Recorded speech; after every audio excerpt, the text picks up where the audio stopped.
ज्यांच्या खात्यात पैसे आले नाही त्यांच्याही खात्यात लवकर पैसे येतील। सुहासांना त्यांचे फॉर्म बिल काय राहिले असतील तर भरून घ्या।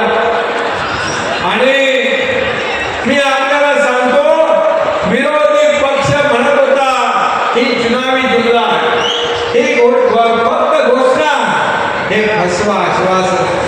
परंतु मी सांगतो, एकनाथ शिंदे एकदा शब्द दिला म्हणजे दिला, शब्द दिला म्हणजे शब्द दिला।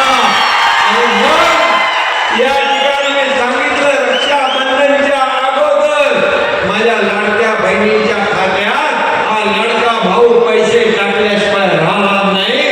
आणि पैसे सुरू झाले खात्यामध्ये, सुरू झाल्यावर विरोधी पक्ष त्याचा पार चेहरा पडला, पांढरा फटाक झाला, काळा टिक्कर पडला।